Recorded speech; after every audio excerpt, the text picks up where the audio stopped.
E a da Floresta Negra? A da Floresta Negra... Essa eu acho a mais interessante. Essa eu acho a mais, assim... É a que me dá medo genuíno.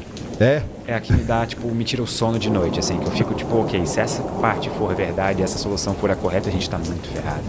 Ou não também, porque a gente não tem como descobrir qual que é a intenção de uma outra civilização. Exatamente. Pode ser que todo mundo Tá esteja... todo mundo com medo. Exatamente, tá sabe? Todo mundo com medo. É um jogo como é o dilema do prisioneiro, assim, né? Tá todo mundo ali. Exatamente. Mas a ideia basicamente é que a gente nunca recebeu sinais ou mensagens de outras civilizações inteligentes, ou elas nunca deram a cara pela galáxia, porque justamente todas têm medo das intenções de uma das outras.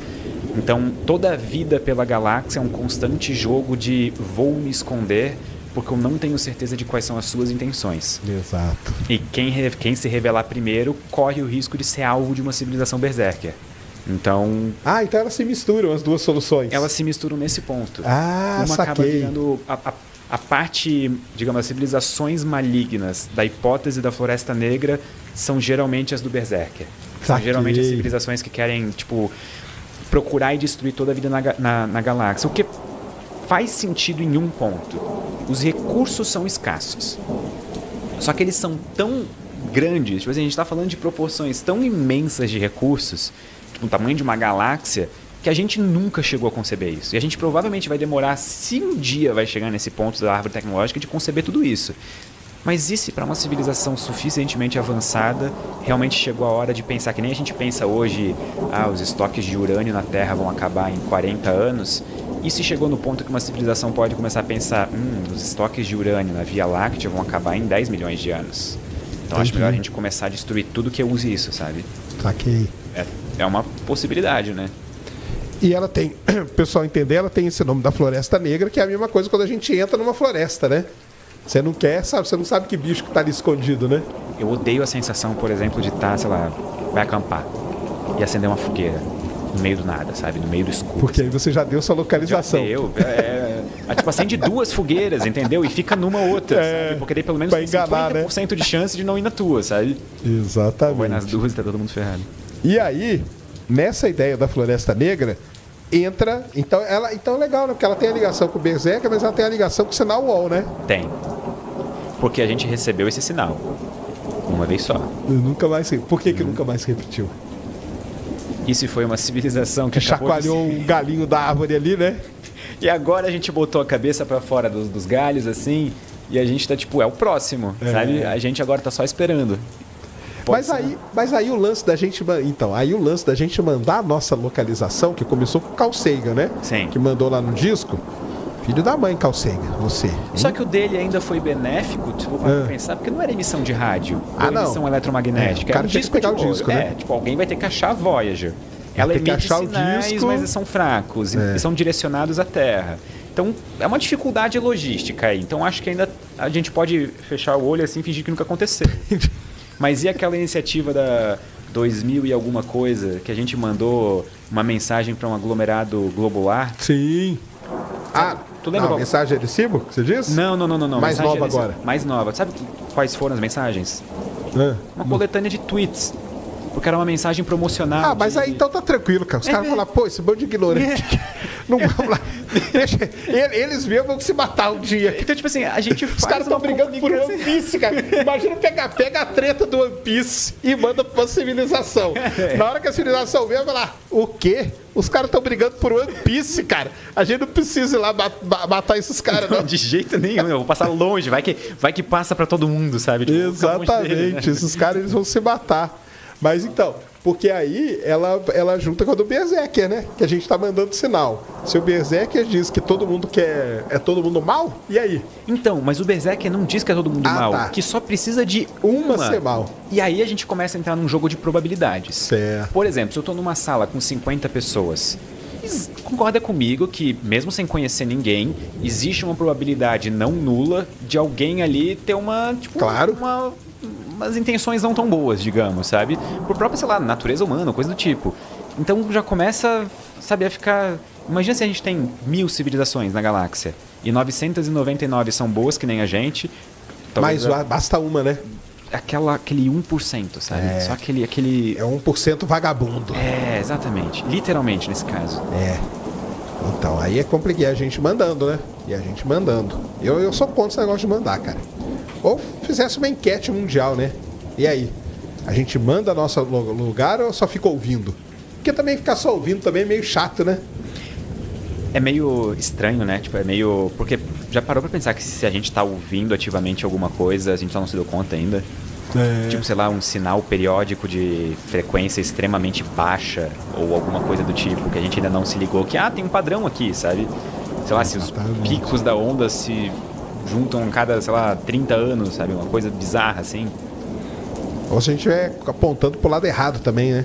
Tá ouvindo pra lá e tá vindo aqui de trás, alguma coisa assim, né? Essa, pra mim, vai ser a maior dúvida que a gente pra sempre vai ficar. Como a gente nunca ouviu de volta o sinal WOW, o próprio design do Big Ear, daquele telescópio, era aquele design que é tipo 2 faixas simultâneas sendo visualizadas no céu, né? Porque isso. Daí que vem o nome, é o Big Ear, porque é como se fossem duas orelhas, né? E pra mim a maior dúvida sempre vai ser essa.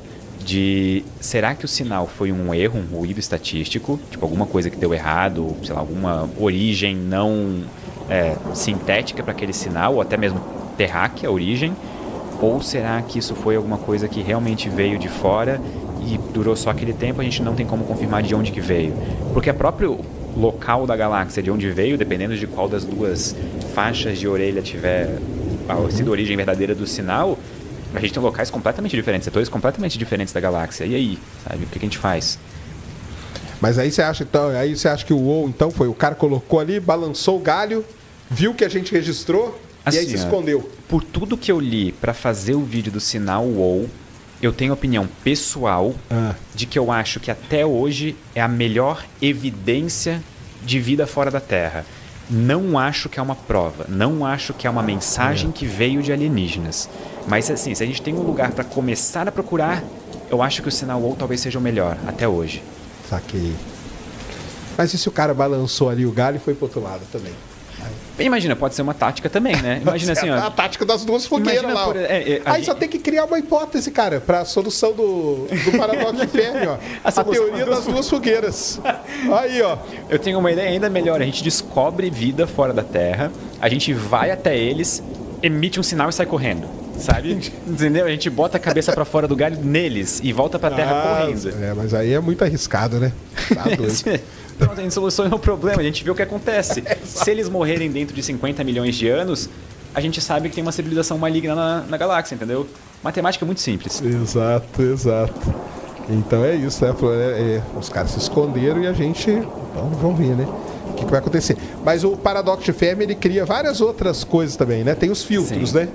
O dos grandes filtros também é uma das minhas particularmente favoritas, porque eu acho que ela é uma das mais baseadas em ciência bruta, né? Sim. Que são, tipo, a ideia de que o surgimento da vida, desde o próprio surgimento da vida, a biogênese, o momento em que partículas elementares viram vida, até o momento em que a gente surge como uma civilização altamente tecnológica, existem diversas etapas no processo que funcionam como se fossem filtros mesmo, tipo, algumas passam, algumas não passam. E dependendo de onde a gente estiver no filtro, ele pode estar na nossa frente ou atrás da gente. E dependendo toda descoberta que a gente fizer envolvendo vida fora da Terra, daqui em diante, coloca o filtro em algum lugar. Ou na nossa frente ou atrás. E nenhuma das duas é boa. Porque, por exemplo, se ele estiver atrás de nós, ele responde o paradoxo de Fermi sem querer. Ele diz que a gente está sozinho, né? Porque... ninguém passou pelo Ninguém filtro, passou, né? Provavelmente só a gente. E se ele estiver na nossa frente, bom, talvez a gente não vai passar tão cedo, né? Porque imagina, é uma questão verdadeira. Tipo, imagina que toda civilização inteligente surge, desenvolve física quântica, cria bombas nucleares e se aniquila. Mas você sabe que isso o pessoal tem colocado na equação de Drake agora, né? Sim. Que é o fator de autodestruição. E tem que ter. Mas na original não tinha, né? Ele não levou em conta longevidade só, né? Não tinha autodestruição. E aí o pessoal que começou a pensar no paradoxo de Fermi, criar essas coisas, falou, cara, mas tem aí a autodestruição. Aí os caras criam guerra e tal e se autodestrói. Eu acho que o Michael Shermer, aquele filósofo, ele tem uma das melhores estimativas numéricas de qual que é o tempo médio de duração de uma civilização. Ele pegou várias civilizações da Terra ao longo da história, porque a gente não tem nenhum motivo para achar que a gente é particularmente diferente de uma civilização romana. A gente tem tecnologia diferente, tudo mais, a expectativa de vida pode ter mudado, mas... o ser humano é a mesma coisa. Exato. E a organização de civilização continua praticamente a mesma, sabe? As estruturas por trás. E, se eu não me engano, a estimativa dele de duração era a média na Terra.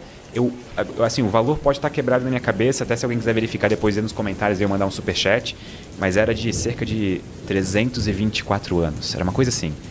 Provavelmente o valor não está certo na minha cabeça agora, pode estar errado. Mas era uma coisa muito pequena. Se eu for parar para pensar na civilização moderna, a gente tá... Vamos botar o começo, sei lá, depois da Revolução Industrial. Final de 1700, começo de 1800. A gente tem mais uns 100 anos. Tu acha que a gente vai continuar sem explodir mais nenhuma bomba nuclear dentro de 100 anos? Tá aí o risco aí tá... O cara tá viajando com a maleta já. Eu ouvi uma vez o podcast Hardcore History, do Dan Carlin. Sim, muito bom. São muito bons, mas são muito longos assim também, né? Tem que ouvir com calma. E no podcast especial, que é uma edição Blitz, que é aquele podcast de 5 horinhas só, que é a versão curta do podcast dele, ele tem um comentário que eu achei muito legal, que é: a era nuclear, ela não acabou com o fim da Guerra Fria. Ela começou com o desenvolvimento da primeira bomba atômica e ela continua até agora.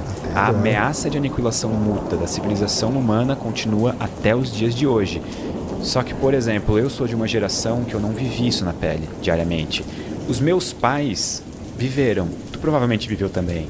A minha mãe fala que quando ela era criança, ela via muito filme, TV e coisa assim. E o sonho dela era ter um bunker. Era, porque os filmes pós-apocalípticos eram muito famosos, né? O The Day After. Day After foi um filme, cara, quando eu vi assim, eu falei, caramba, cara, se for isso aí, nós estamos ferrados. Exato. A gente nunca vai passar por um negócio desse, sabe? Tipo, no sentido de a gente não vai ter capacidade de vencer um negócio desse. Sim, com certeza. E tu confia o suficiente na humanidade hoje? Nem um pouco, Então. Eu não confio nem um pouco mesmo. Se eu tenho medo terrível assim que eu tenho, é esse aí mesmo. É da autodestruição por meio disso aí. Eu tô lendo um livro no momento chamado O Precipício. Ele não tem versão em português ainda, então em inglês é The Precipice. Ele é um livro sobre crise e risco existencial. Crise existencial literalmente no sentido de coisas que ameaçam a nossa existência. E o autor se propõe, na duração do livro, avaliar analiticamente, cientificamente, o que pode colocar a nossa existência em risco? Qual que é a probabilidade disso acontecer? E isso é um campo de estudo relativamente novo. Porque não era levado muito a sério pelas pessoas. Tipo, por que eu vou estudar motivos de a gente, sabe, acabar podendo... É isso que eu falei, né? Quando o Drake... Depois a gente fala da equação de Drake, pessoal. Mas quando o Drake bolou a equação dele, ele não colocou esse fator. E aí, com o avanço, o pessoal falou, calma aí, porque tem um negocinho aqui que você não está levando em consideração. E esse autor coloca a chance de extinção humana nos próximos 100 anos em 1/6. Caramba! É alto demais pra mim. É alto pra caramba. Não tô confortável com esse valor, sabe? É muito grande. Então, roda aí 6 civilizações, uma delas não vai passar, sabe? Então, a gente talvez tenha uma resposta do filtro. Esse seria um grande filtro, né? Esse seria um grande filtro. E pode ser, na verdade, que esse seja o primeiro dos grandes filtros tecnológicos, porque a gente tem inteligências artificiais gerais vindo aí. Alguns autores, tipo Nick Bostrom, por exemplo, eles afirmam que isso pode ser o fim da humanidade, pelo menos como a gente conhece. Outras pessoas que pode ser um recomeço, que talvez a gente, tipo, como seres humanos de carne e osso, fique para trás e a gente gere nossos sucessores, digamos. Aquele negócio de meio que Deus ex machina, sabe? Sim. Que é um negócio, também é um outro... Mas eu tenho mais medo de bombas nucleares do que de inteligência Bomba nuclear, bomba nuclear vai ser um fim trágico demais, né, cara? Tá louco, tá doido. Mas é porque são vários filtros, né? Em cada etapa da vida vai tendo filtros, né? Só entre o espaço de a vida surgir com a biogênese até o espaço de surgir uma civilização tecnologicamente avançada, são 9 filtros. 9, que é aquela lista que o cara fez, né? São 9. E assim, cada autor bota os filtros onde ele quiser também, né? Porque é um campo de estudo em ascensão, em desenvolvimento. Então, tem um filtro que vai da biogênese ou de moléculas essenciais para a vida para o mundo de RNA, depois que vai para unicelular, multicelular, e assim vai, continua a reprodução, propagação, né, da espécie, e vai indo, né? E por isso que em 2000 e... Quando que foi o ano que... Lembra daquele meteorito marciano que acharam na Antártida? Pô, 1996. 96, que tinha ALN supostos... 8401, que era um micróbiozinho, que o Fantástico mostrou também. Fantástico mostrou na televisão. Aliás, esse meteorito ele é muito importante para a volta da exploração marciana, sabia, né? Por quê? A exploração marciana, a gente foi Projeto Marina e Projeto Viking. Depois do Projeto Viking, a gente não achou vida nem nada, ficou parada a exploração de Marte. Aí ela foi voltar em 97. Aí mandaram sonda, as sondas se perderam e tudo. E ela foi voltar em 97, graças a esse meteorito. Porque ele viu aquelas estruturas ali, ficou aquela dúvida. Pô, será que aquilo ali é vida ou não é? Bem, cara, tá na hora da gente voltar lá. E aí voltou a exploração marciana por causa daquele meteorito. E o chato é que é totalmente inconclusivo, né? Tipo assim, não tem como tomar conclusões com base nesse meteorito, né? Tipo, ele tipo, nem pra sim, nem pra não. Ele é simplesmente, não dá pra fazer, tipo, dados com isso aqui. Não tem, é isso mesmo. E aí, por isso que resolveram voltar a explorar Marte. Aí começou os rovers e tal, que é essa era que a gente vive hoje. Então foi aquele meteorito lá. E esse meteorito foi importante para iniciar essa discussão do grande filtro de uma maneira mais desenfreada. Sim. Porque foi ali que começou a galera a perceber, pera, vamos supor então que a gente vá para Marte e ache vida microbiana fóssil. Cara, isso não é uma boa notícia. Isso significa provavelmente que a gente passou pelo grande filtro e a gente tá sozinho. Agora, vamos supor que a gente encontra vida, sei lá, multicelular. Cara, então talvez o filtro tá na nossa frente ainda. Então, nós vamos passar. Nenhuma resposta é uma boa resposta. Nenhuma é uma boa, Eu tinha né? um amigo uma vez que me falou uma frase que ficou comigo, presa, que é: não faça perguntas para as quais você não quer saber a resposta. E aí eu fiquei pensando, cara, mas eu quero saber a resposta, eu tenho essa curiosidade, então qualquer, mesmo positivo ou negativo, eu quero saber se a vida existe ou não fora do universo. Ó, o Capitão Nascimento mandou aqui, ó, salve, salve família. Um assunto que achei poucas informações. Existem empecilhos para engravidar no espaço? Tem algum estudo? Faz disso, cara. Tem algum estudo relacionado às consequências da gestação lá? Supondo que futuramente conseguiremos colonizar, etc. As lives de madrugada, cara, só pra dar um contexto.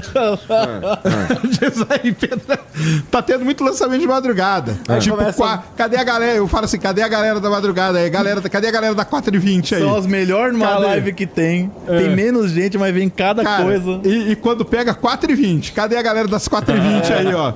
Aí chega os caras mais ligado, devagar, né? Chega os caras mais calmos. Chega os caras mais calmos, 4h20. Relaxado. E, cara, é só essa pergunta. E aí, Sérgio, e se te propusessem fazer sexo no espaço, você ia? Foi como cobaia? É só isso, cara. É daí pra baixo. Assim, dá.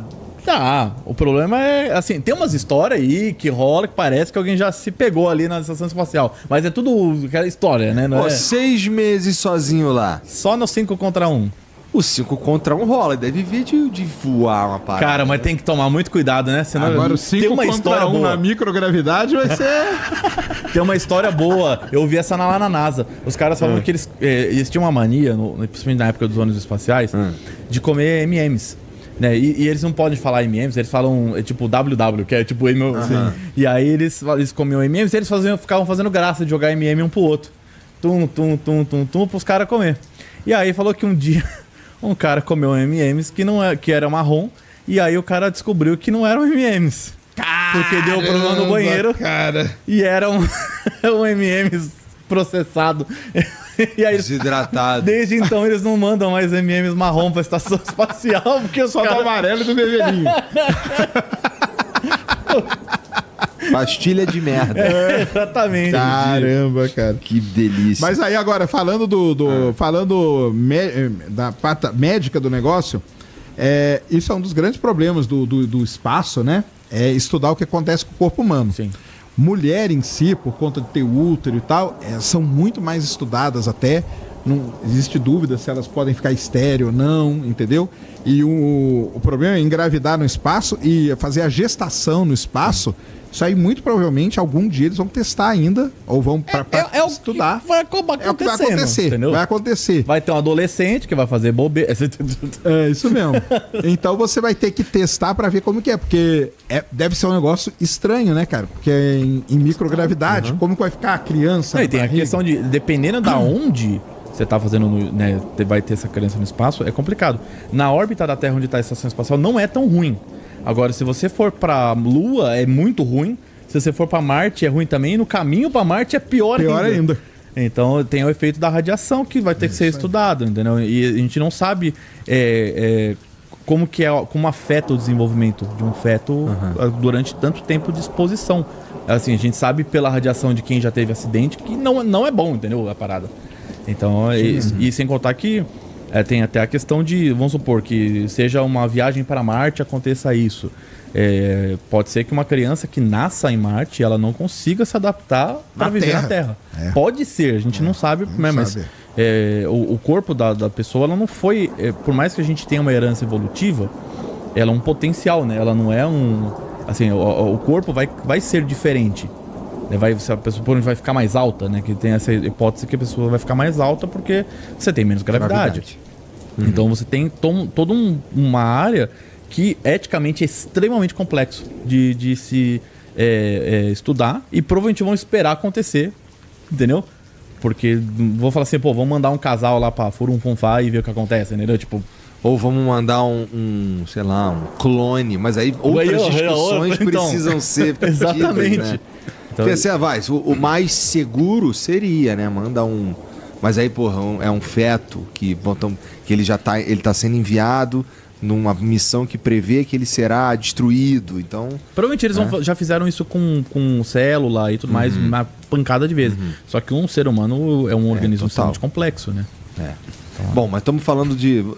Não acho que a gente vai estar andando por aí numa nave espacial de férias e transando no espaço. Tinha um japonês lá, tava bem afim de fazer isso aí, né? Tava, né? Ele ia querer encher a nave com uma galera, né? Oxi! Ele enxerga... Ia fazer uma festinha. Levar uns 8, 9... Fazer a festa do Diri no espaço. Eu ia falar isso, né? Ele ia mesmo. Eu não duvido também, não. Não duvido nem um pouco. Maluco pra caramba. Agora, quem ficou preso mesmo no espaço... Aí vamos contar, né? Foi o Na russo. história da exploração espacial, tem um cidadão que ele ficou preso mesmo, perdido ou esquecido. Esquecido. Sergei Kirkalev, cara. Aí. Ele subiu para a estação Mir, né? Foi pra Mir? Foi pra Mir. Foi pra Mir. Quando ele subiu, era a União Soviética. E ela caiu, a União Soviética. Enquanto ele estava lá no espaço, teve a dissolução da União Soviética. E agora? De qual país que ele é? Quem que vai buscar ele? Não, assim, não tinha o governo, né? Não tinha governo, não tinha mais nada. Tipo, o programa espacial tava lá, mas, assim, quem é que dá as ordens na prática, tá ligado? Ele ficou lá 330 e poucos dias sozinho. Ficou sozinho, mas acho que ele ficou meio ano sozinho lá. Meio ano. Sozinho, meio ano. Foi meio ano que ele ficou. Teve uma galera que foi e ele ficou. Cara, ele ficou meio ano lá, sozinho lá, tipo... literalmente esquecido. Foi um problema diplomático que aconteceu. Não foi nem um problema tecnológico, foi diplomático, cara. Ele subiu, era a União Soviética. Tava lá, acabou a União Soviética. E agora? Esse cara enlouqueceu? Não, pior que não. Ele foi o primeiro cara a entrar na estação espacial depois. Ele voou, acho que mais uma vez depois pra estação espacial e ele tá super bem de saúde. Esse cara, ele é indestrutível. Ele é indestrutível. E tem uma coisa muito legal desse cara, que quando ele volta desse quase um ano que ele ficou, ele desce tranquilão e vão perguntar pra ele e fala: estamos prontos pra ir pra Marte. Tem entrevista dele que ele fala isso: estamos prontos pra ir pra Marte. Ele é conhecido como o último cidadão da União Soviética. É o último cidadão soviético. Muito brabo, meu irmão. Aposto que ele cavalga ursos. Tem um cara, filme... Esse é um cara que eu não duvido. Não, esse aí. Ele é... Teve o Vitor Espanha, tá ligado? Que é ele foi, que é o segundo brasileiro que foi pro espaço. Ele falou que ele tava numa entrevista, quando ele foi lá no IAC, que é o Congresso Internacional de Astronáutica, foi no Azerbaijão do ano passado, e meio que perguntaram, assim, pro Kirkalev, que ele tava lá, por que você acha que você foi escolhido pra fazer tal e tal missão? Ele, porque eu sou melhor, obrigado. Foi tipo assim. Entendido. É tipo isso, tá ligado? Eu sou melhor, dane-se. Tem um filme que conta essa história dele, e a história dele é muito parecida, que eu falo pro pessoal, com aquele filme Terminal, do Tom Hanks, né? Que enquanto ele tá viajando, o país dele dá uma guerra e acaba. E aí ele chega nos Estados Unidos e aí você entra como, cara? Seu país não existe mais, você não tem passaporte, você não tem nada, você é cidadão do nada. Foi o que aconteceu com o Kirkalev, cara, só que no espaço. E ele ficou lá. E o mundo acabando aqui embaixo e ele lá, cara. Aí demorou um ano, mais ou menos, pra buscar o cara. Foi 330 e poucos dias. Na época, acho que foi o recorde. Hoje já tem... Né, teve russo que ficou mais de 400 dias na estação espacial. Tá. E aí quem mandou buscar foi os russos mesmo. Aí já foi a Rússia ainda, né? Mas é interessante que, assim, acho que o mais interessante dessa história é que acho que foi a pessoa que mais tempo ficou sozinha no espaço. Ele ficou sozinho. Isso é Isso é impressionante que ele não enlouqueceu, porque assim, é sozinho Sozinho. no espaço. meu É irmão. sozinho no nada, né? Quanto espaço de fato assim ele tem pra se locomover ali? Na mira era. A mira era pequena. Pequena. A mira era bem pequena, porque não era na ISS, só para o pessoal entender. Era E nem estação na, Mir. na Skylab, que E Skylab era, grande Skylab pra era caramba. gigantesca. O que é gigantesco? Nossa, acho que era uns 9 metros de diâmetro. 9 quase. de diâmetro, só que ela não tinha nada, ela era tipo um tubão. buracão assim. Então tem as imagens muito legal do cara dando cambalhota no meio desse buraco, o Alan Bean, né? Ficou bem famoso legal. dando cambalhota. Dando volta no entorno, né? Eles davam em volta. A Skylab era legal. A Mir não. A Mir já era estação russa, né, cara? Aquela. Parecia uma lata velha, toda meio ajambrada. Cara que vai falar, vai reclamar que você falou que é lata velha, né? Ah, mas parecia Deixa eu mesmo, ver, cara. deixa eu ver, Põe deixa eu aí, ver ó, a põe aí. estação Mir. Põe aí, Aí. Mir. Nossa. Aí, ó, não parece uma lata. Porque assim, elas são vários módulos da Soyuz junto na prática, né? São vários módulos emendadinhos. Vai emendando. Que tem um uma no outro. junção ali. Assim, pra uma pessoa só, até que é grande, entendeu? Agora, pra 3 Não, meses. um ano. 6 meses ele ficou 6 meses. sozinho. Ah, 6 meses sozinho. Então, Sozinho. 6 meses sozinho. Esse troço é pequenininho, meu Então, irmão. cara. E assim, né? Aí, ó. Naquela Mas coisa não também. parece uma latona, cara. É um pedaço aqui que é de um jeito, o outro ali é do outro. Aqui é uma nave. Tá doido. E o Sérgio ainda racionando, né? Porque o cara não Feito podia pelo Magneto. ligar o foda-se, né? Exatamente. Ah, eu vou comer todo sorvete, tá ligado? Exatamente. E aí põe Skylab aí, A cara. Skylab é grande. Skylab você vai ver que ela é um... Skylab não é o Rogério Skylab, né? Não. Foi a estação zona. Aí, ó. Ali, ó, tem essa... Põe esse desenho aqui, ó. Pode pôr esse desenho aqui que é legal. O do lado, aí. isso aí. Ó. Ela... Ela era um pedaço do foguete que foi pra Lua, entendeu? Pedaço Saturno 5, É, que era transformaram. largão. Só que ela era legal porque as coisas ficavam na parede. É. Então o meião dela era meio vazio. E o pessoal ali naquele meião fazia tudo, né? Então essa aí Porra, tinha espaço. maneira. É. Skylab foi maneiro. Depois caiu na Austrália. Só que ela deu um problema também. Porque tem aquele, tá vendo? Tem um pedaço de pano ali, ó. Aham. Então deu isso aí também. Não, e ela caiu na Austrália, depois era pra cair no Índico, ela caiu num pedaço dela na Austrália. Foi mó BO, né? Puta que Os pariu. caras fizeram bobeira mesmo. Imagina, caralho. A estação espacial sempre dá um chabu, cara. É? Mas Sempre? Então já a já Mir foi. também, né? A Mir também. A Mir também. Todas elas dão problema, a gente só não sabe a chinesa porque eles não falam nada. Só por isso. Entendi. Provavelmente também, entendeu? Assim, é um ambiente muito inóspito, cara. Ou é muito quente ou é muito frio, tem radiação o tempo todo, batendo, né, danificando coisa, então você tem muita fadiga de material, se esquenta e esfria, aí dá muita trinca ao longo do tempo. Você tem o risco de vazamento, você tem o risco na operação de saída, de acontecer alguma colisão, ou na chegada, aí você tem micrometeoro que tá lá voando a 20 km por segundo, um pedaço desse tamanho assim. E É um tiro, né? Então, Então, tudo pode dar errado, cara. É impressionante. Nossa, a sensação, ouvindo vocês falarem, é que a gente tá meio despreparado, de certa forma, pra tá ali, meu irmão. Porque assim, por mais que os caras fazem tudo com o máximo de segurança, não sei o quê, tudo pode dar errado todo dia, o tempo inteiro. Sim. Tá ligado? Mas é uma questão evolutiva. A gente não foi feito pra ir pro espaço. É verdade. Entendeu? A gente tá lá de teimoso. É verdade, é verdade. É isso mesmo. Então, mas assim, tem um monte de coisa que não era pra gente ter feito, se for pra gente parar, se for pra gente pensar desse jeito, né? Então, assim, quem sabe um dia a gente tem uma tecnologia que foda-se, né? Essa é a ideia, né? Assim, as empresas hoje que estão atuando na área espacial, elas querem facilitar a ida, a permanência, que é também um negócio difícil, ou seja, ficar no espaço, e também fazer com que toda a estadia ali seja melhor. Aham. Porque a estadia hoje, ela é complicada. Mas ela é melhor do que há 10 anos atrás? A estação A espacial? estadia lá no espaço? Não, é a mesma coisa. É a mesma vibe. Mesma Entendi. coisa. Porque a estação é a mesma, entendeu? Então, melhora uma coisa aqui, melhora uma coisa lá, mas hoje eles estão meio que sempre trocando a roda com o carro andando, entendeu? Melhora uma. Mas não tem outra opção também, Não. né? Não, a opção até tem.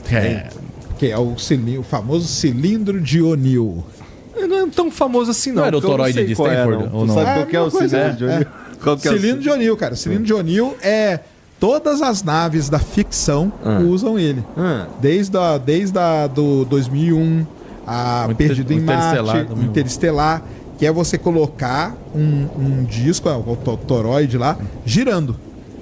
Aí girando você consegue imitar a gravidade da Terra. Você precisa Aí, ter um negócio. só que tem que ser um negócio gigantesco. Atualmente não é economicamente viável. Mas vamos dizer assim, tá tudo pronto, né? Eles têm todas as medidas, tudo tem que ser. Aquilo lá fica girando, aí não vai ser microgravidade mais. Aí você vai imitar a gravidade da Terra. Aí a estadia vai ser Melhor. melhor. Vai ter problema com radiação ainda, mas é mais tranquilo. Mas eu não sei como que esse negócio girando, como eles vão fazer também. Vai ter gente que vai passar um pouco de mal. Mas aí você imita pelo menos a gravidade. Você imita a força, mas assim, a força centrípeta que causa isso, ela tem o mesmo valor, né? Mas não é a mesma força, né? Não é a mesma coisa. Então dá enjoo mesmo. Eu entendi. Entendeu? É como se você fosse pegar um carro e acelerar muito rápido ou fazer aquele, né, a centrífuga ali pra você sentir a mesma força, né, a mesma aceleração. Então lá você enjoa, no carro você não enjoa, entendeu? É a mesma pegada. Então, Mas vamos dizer assim, a solução na ficção ela já é usada. E a gente por cálculo já sabe que funcionaria se a gente que é conseguisse plausível, montar. né? Aquela coisa plausível, né? A gente só não consegue fazer. Não tá a grana, né? É muito caro pra fazer o tamanho certo, pra poder imitar do jeito certo e tal. Isso E tem vários problemas para subcarga ainda, que é massa, né? Ou seja, quanto mais pesado for, mais complicado. A órbita, ou seja, quanto mais longe também é mais complicado. E o volume. Então, por isso que muitos dos telescópios e satélites vão com as coisas todas dobradas, para caber num espaço menor, porque os foguetes não são gigantescos, são grandes pra caramba, mas não são tão grandes a ponto de conseguir levar as coisas abertas, né? Então, acaba tendo que ter todo esse trabalho de engenharia de miniaturizar e dobrar um verdadeiro origami mesmo, né, para poder fazer tudo isso funcionar e caber numa coifa de um foguete ali. Dobrar, montar essas coisas no espaço, né? Isso aí vai ser... A montagem, a estação espacial, embora a gente tá falando que ela mas a montagem dela no espaço foi um negócio espetacular, né? Se você acompanhar, sobe um módulo primeiro, depois sobe o outro e acopla, aí sobe... Aí você tem que levar o braço. Os caras fizeram tudo pensado. Leva um módulo, depois leva o braço. Porque o braço é que vai tirar os pedaços e vai juntar. Facilitando, né? E aí você vai montando. É um Lego que você monta no espaço, cara. Então é uma coisa, se você pensar, é um negócio sensacional, cara. Até os painéis, sensacional mesmo. Até os painéis solares, elas são gigantescos, né? E eles são dobrados, super dobrados para conseguir caber dentro do ônibus espacial, no caso, né? Só que depois que ele abre, cara, não volta mais, entendeu? O pessoal tem uma ideia, ela toda assim montada, era mais ou menos o tamanho do campo de futebol. Você coloca, ela cabe num campo que tem uns 100 metros de... Entendi. Tem mais de 400 toneladas, cara. É um campo de futebol que foi montado no espaço ali.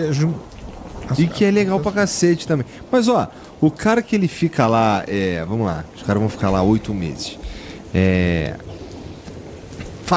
Alguém pensa no que em tempo ocioso para os astronautas? Tipo, eles ficam o tempo inteiro...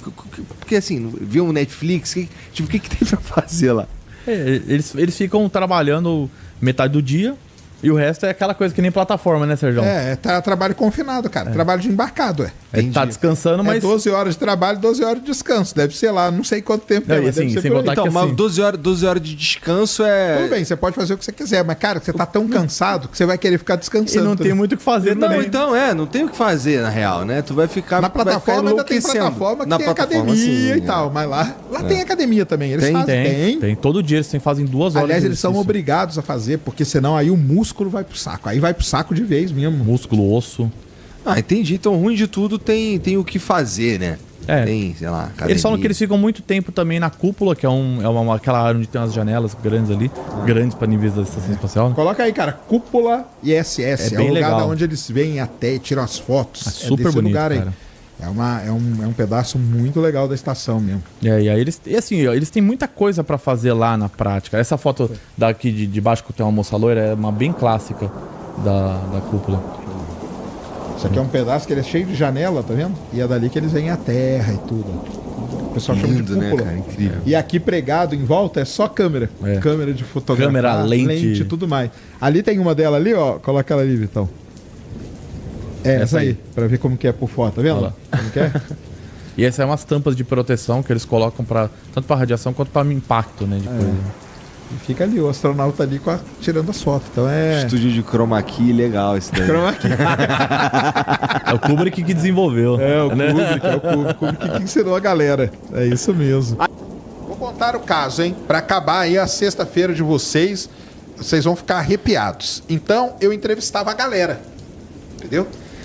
Fulano, vou lá entrevistar, não sei o quê, cara. Aí um dia entrou em contato comigo um senhor que ele dirigia um caminhão no interior de Minas, um caminhão de uma transportadora. E numa dessas estradas, um dia, isso ele contando, né? Ele teve um avistamento, a nave e tal, não sei o quê. E aí, quando ele teve esse avistamento, os seres, ele teve contato com os seres e tal, os seres falaram assim, ó, daqui X anos, X dias, você vai estar passando por aqui, nós vamos se encontrar de novo. O cara esqueceu tudo isso, ele esqueceu esse negócio. No dia exato que foi falado, ele estava passando no mesmo lugar e pá, contato de novo, cara. E isso foi 3, 4 vezes. Ele era um cara super simples. Então aquele negócio do cara querer ficar famoso, ele não tinha esse negócio de querer ficar famoso, porque ele não foi procurar ninguém, entendeu? Ele era super simples, ele não tinha muita instrução, entendeu? Tinha parado de estudar, tipo, lá na 4ª série, uma coisa assim, sabe? Pra poder trabalhar e tal. E ele desenhava mal pra caramba, porque aí eu fui na casa desse cara.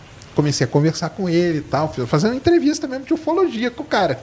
E ele começando a contar e tal. Aí, lá pelas tantas, falava, cara, desenha aqui pra mim uma casa. Ele desenhava mal pra caramba. E aí, de repente, ele falava, me dá um papel aqui, cara. E começava a desenhar a nave. Com muito detalhe. Um negócio foda, que você não via, era um negócio artístico mesmo. Aí conversava, pô, me dá o papel aqui de novo. E desenhava um ser assim, ó, perfeito, cara. Perfeito. E foi nessa, cara. E foi falando que ele avistava, que não sei o quê. Que ele falava várias vezes, não é mentira, cara. Eu tenho até medo, às vezes eu não consigo dormir por conta disso e tal, não sei o quê. Aí, de repente, cara, esse cara fala assim pra mim, isso eu tava na casa dele, era umas 11 horas da noite. Ele chega pra mim e fala assim, agora nós temos que parar, agora. Já falei tudo, não posso falar mais nada. Eu falei, não, mas por quê? Não, eles estão aqui. O cara falou desse jeito, cara, eu fico arrepiado até hoje, cara, isso faz muitos anos. Eles estão aqui, eles estão me controlando e eles pediram pra eu parar agora, pra não dar mais detalhe pra você. Olha que doideira, cara. Esse cara aí depois, senhor, aí depois faleceu, morreu lá, por causa natural mesmo, cara. E é a única história, cara, que eu ouvi, que eu tenho alguma coisa nisso aí, cara, entendeu? Porque ele era um cara muito simples, entendeu? E ele falava de coisas assim que não era da cultura dele, culturalmente, entendeu? Ele tava muito deslocado das coisas. E ele falava numa boa. É um negócio foda, cara. Mas você adequaria algo como esquizofrenia? Ah, então. Porque aí eu não sou, né? Dessa aí eu não sei, né? Mas já me falaram, por exemplo, que assim... o negócio do desenho. Pode ser o contrário, cara. Ele desenhava bem pra caramba. Mas pra te ludibriar, ele desenhou mal e depois desenhou bem. Que era o que ele manjava. Entendeu? Então, já falaram isso aí do cara poder ser esquizofrênico e tudo. Mas, por exemplo... Ele nessa transportadora era uma empresa, não era empresa dele, era uma empresa. Ele fazia exames periódicos, tudo. Ele nunca teve problema, entendeu? De nada, nunca foi identificado nenhum problema. Ele fazia exame psicotécnico, para poder dirigir o caminhão, né? Então ele tinha que ter tudo isso em dia, tudo certinho. E ele tinha tudo em dia, tudo certo, cara. Só que isso aí é um negócio, cara. É um negócio. É um negócio. A única coisa, a única, cara, de tudo que eu já vi e tal, é esse cara aí. Que eu não sei. Pode ser que tenha um problema, pode ser, já me falaram esquizofrenia, já me falaram negócio de múltipla personalidade, ou dupla personalidade, bipolaridade, essas coisas aí todas. Tem níveis também, né? Tem de esquizofrenia, níveis, exatamente. Mais. Mas que é um negócio, cara, que até ele falava, cara, eu não consigo dormir e tal, eu te procurei porque eu vi que você faz esse negócio aí. Então, é um negócio foda aí, cara, sei lá, vai saber. Nunca vamos saber, porque ele infelizmente morreu. E eu acho que eu tenho essa gravação até hoje, em fita cassete. Né? Nossa! Um dia eu vou recuperar isso aí. Opa, disponibiliza. Vou disponibilizar aí pra gente. Eu tenho várias gravações, viu? Mas as outras era fácil de ver que tava. As outras eram fáceis. Não, mas mesmo assim é interessante. Eu acho que essa pegada. Porque assim, não sei se aconteceu de você assim, você falar com umas pessoas que dizem que foram abduzidas.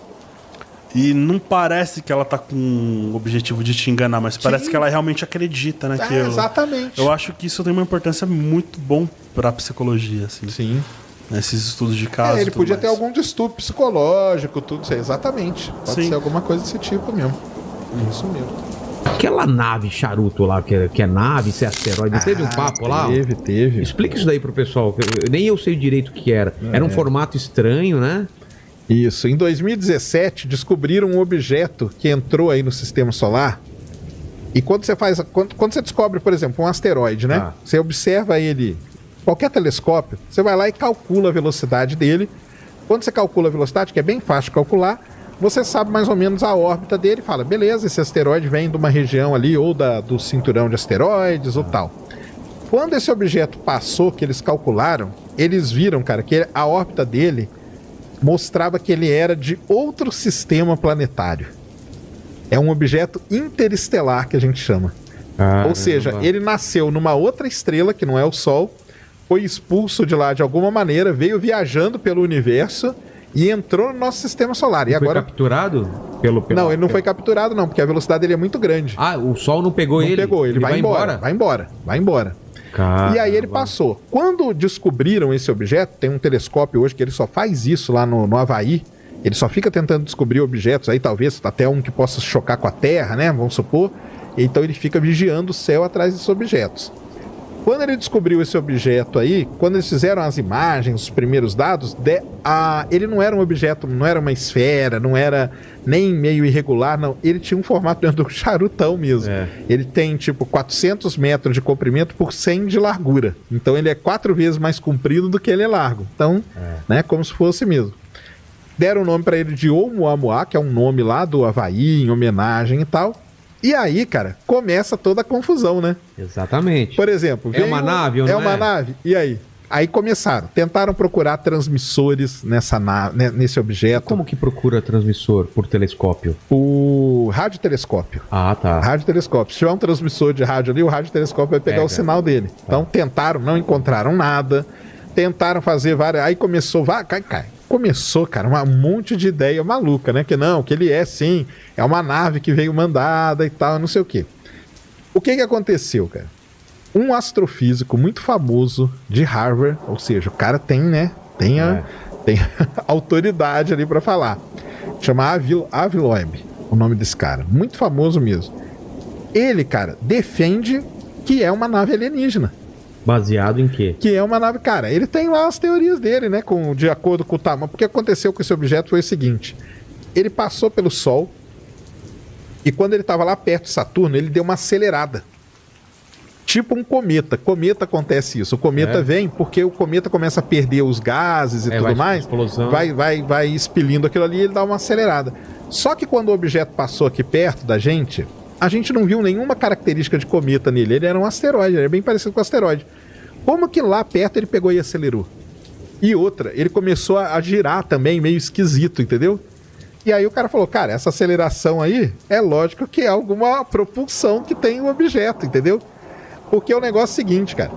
Como a gente não tem uma explicação ainda definitiva para que é, por que ele acelerou, a gente não tem uma explicação definitiva. Ué, mas não pode ter pego a gravidade, alguma coisa de algum... Não, o pessoal hoje já... Porque existem algumas explicações. Pode ser que ele tenha uma camada de gelo em cima e ele foi perdendo esse gelo e deu uma acelerada. Pode ser que ele tenha pequenos pontos ali, gelo interno que foi escapando e ele deu uma acelerada. Existem várias hipóteses. E existe a hipótese também dele ser uma coisa alienígena. Só que o cara pegou essa hipótese dele ser algo alienígena e colocou na frente de todas as outras, entendeu? Defende isso, escreveu um livro sobre isso, o livro dele acabou de sair até, não li ainda não, mas vou até comprar para ler. E ele defende, cara. E como ele é um astrofísico de Harvard, um cara super conceituado, e ele é super conceituado no meio. Não é qualquer um... Não é, cara. Caramba. Eu tive no canal do Marcelo Gleiser. Conhece o Marcelo Gleiser, né? Marcelo Gleiser é amigo do cara, entendeu? Conhece o cara. E ele falou, cara, que o cara ele se perdeu aí, cara, nesse negócio. Subiu lá na cabeça dele, porque aí ele começou a ficar famoso, entendeu? Olha lá, o astrofísico de Harvard muita gente fala... que quer acreditar mesmo e aí pronto. E aí você pega um cara que é isso que eu tô falando, né? Tem autoridade, cara. Não é um Zé Mané que tá falando, é um cara lá que estuda. E ele defende alguma coisa, tem. Só que assim, cara, pode ser que até... Na hora que você não sabe de nada, você lista todas as hipóteses. Você coloca essa aí também. Faz parte da ciência isso. Você não pode descartar Não que pode pode descartar. ser uma nave espacial. Só que até chegar nessa aqui, todas as outras, cara, você tem que tirar elas com 100%. E você, os estudos que tem, o estudo mais recente que tem hoje é que muito provavelmente ele foi um pedaço de um planeta parecido com Plutão, só que num outro sistema. Aconteceu alguma coisa ali, esse planeta se arrebentou e esse pedaço desse planeta veio embora, foi lançado e passou por aqui. Porque o gelo que descobriram na superfície desse objeto é o nitrogênio sólido, que é o mesmo que tem lá em Plutão. Então, hoje, o que tem assim demais é isso aí.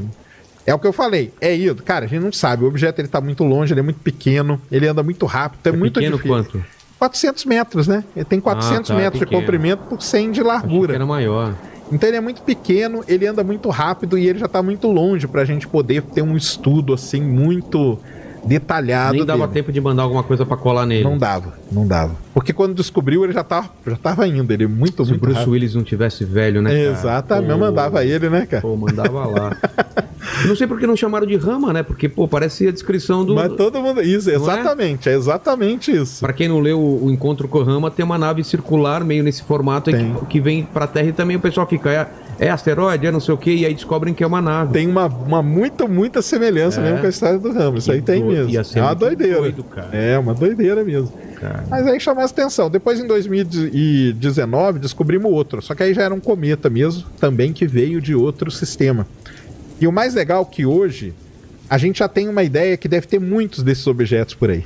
Aqui no nosso sistema solar, que vem de outros sistemas. Que a gente não consegue... A gente não consegue ver porque a gente tem primeiro, que eles são pequenos e eles andam muito rápido. Então você precisa ter um equipamento muito dedicado para isso. E acertar exatamente o ponto onde ele tá, né? Exato. Agora vai ter um telescópio que estão construindo aí no Chile que acreditam que ele vai descobrir vários desses aí, talvez centenas desse tipo de objeto, porque ele tem o instrumento, ele tem a característica, o tamanho dele e tudo mais, é a câmera que ele vai usar também, que é super poderosa, para poder tentar identificar esse tipo de objeto. O Thiago Handertmark. É isso aí mesmo. Ele fala, o Sérgio mencionou que a Lua Europa possui muito dos ingredientes necessários para a origem da vida como conhecemos. Por que ele é cético sobre vidas complexas no universo, mesmo existindo esse exemplo tão próximo a nós? Bom, o pessoal pega no meu pé pra caramba, cara. Os caras querem que você seja Não, eles pegam no meu crente. pé porque eles falam o seguinte: você acredita em vida inteligente fora da Terra? Não acredito, cara. Não tem nem aqui. Essa é uma parte da resposta. Aí o pessoal fala, não, mas o universo é muito grande, cara. O universo é não sei o quê, pode ter. Cara, a vida, cara, essa aqui, nós aqui conversando e tal, cara, é uma conjunção de tantos fatores e alguns que a gente talvez nem saiba. Como que surgiu a vida? Que elemento que teve? A combinação. Cara, é muita coisa. E tem hora que tem o pessoal que descobre outras coisas. A posição da Terra, ela é perfeita, né? Então, descobriram, eu até falei isso aí lá no Marcelo Gleiser, cara.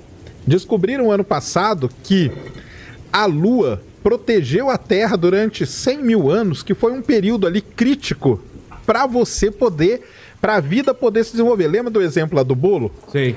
Mete o bolo no forno, 180 graus por meia hora. Tira o bolo com 20 minutos. Você vai ter bolo? Não, vai ter um negócio todo destruído. Se você... E mesmo assim, olha só, e mesmo a gente sabendo a receita do bolo, tem muito bolo que dá errado. Por quê? Porque tem que estar naquela temperatura, naquele tempo e tudo.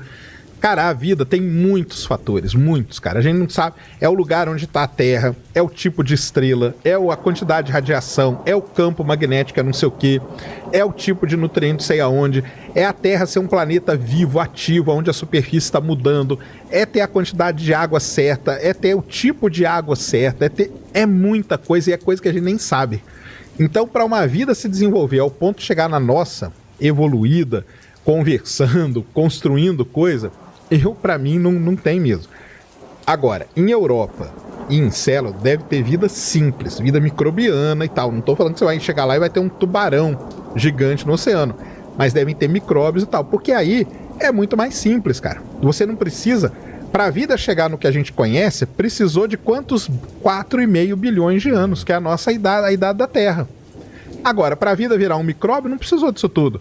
Há não sei quanto tempo atrás já tinha.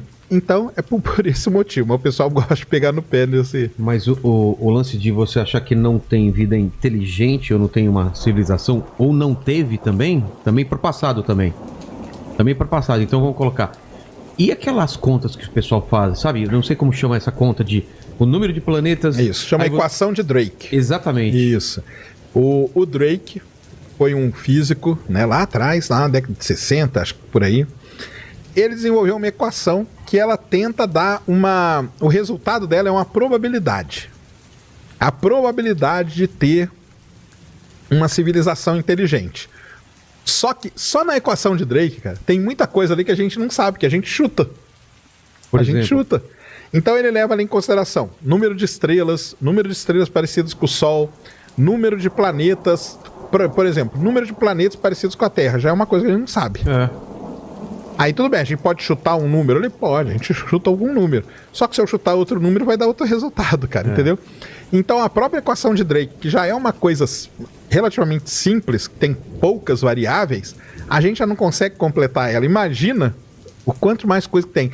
E outra coisa, a equação de Drake é uma somatória de probabilidade. Porque nada dele é um negócio assim certo, entendeu? É a probabilidade de ter planetas parecidos com a Terra. É a probabilidade de ter... Então isso você tem uma margem ali muito grande, tá? E você vai chutando aqueles números, então é complicado. É complicado. Eu sei que eu desejo, cara. E eu falo até lá com o pessoal. Você tem uma vontade também, né? Tenho, Nossa. Lógico, Ia sair de mão dada. Já pensou, cara? Nossa, eu queria muito. Ia ser o primeiro, cara. Então eu não sou contra não, galera. Eu só acho que não... E todas essas fotos, vídeos tal, nada é conclusivo, nada você acha que foi realmente... Não. Teve nenhuma prova mesmo. Não tem nenhum. Hoje, atualmente, a gente não tem nenhuma prova. Cara, todo mundo tem celular hoje em dia, por que ninguém acha mais? Não, e aí me explica o seguinte, todo mundo tem celular, por que o número de avistamento caiu pra caramba? Exatamente. Antigamente era uma imagem preto e branco e tal, agora tá todo mundo... Era uma imagem preta e branca tremida, porque o cara pra fazer a foto tinha que tremer muito, senão não valia. Porque a imagem que aparecia fixa, não, essa aqui é falsa, essa aqui é certeza que é falsa. Mas a tremida, não, olha aqui, ó, tá vendo? Então, tem isso, né? Caiu muito o número de avistamentos e tal, com a quantidade de câmera, que todo mundo tem uma câmera, era pra ter muito mais, né? Com certeza. E outra coisa também, o lance de ter vida inteligente, ainda tem outro problema. Além de ter vida inteligente, é a gente fazer contato ou eles fazerem contato com a gente. Então os caras têm que estar num nível muito avançado... Pra vir nos visitar. Não, e outra. E não se autodestruir, porque é um perigo, né? Foi isso até que nós falamos lá no próprio Marcelo Gleisi, que é uma coisa que pouca gente leva em consideração. E, por exemplo, a própria equação do Drake, acho que ela nem leva em consideração isso, que é o fator de autodestruição. Você vê a gente, né? A gente tá aí num processo, mais ou menos, de autodestruição. Cara, não é por nada, cara. A gente ou o planeta. Então, mas olha aqui, ó. Nós estamos vivendo o quê, cara? Um vírus. Um vírus. Olha a confusão, cara, que o negócio criou. Um negocinho... Que criou, cara. Em um ano, né? Em um ano. Olha a confusão que o negócio criou. Então tem esse fator aí de autodestruição que pouca gente leva isso em consideração, mas é um negócio muito sério de se levar quando a gente estuda esse lance de... que a civilização chegar num ponto tecnológico avançado e que não se destrua com essa tecnologia. Exatamente. Se ela conseguir passar isso, aí talvez... Aí pode ser.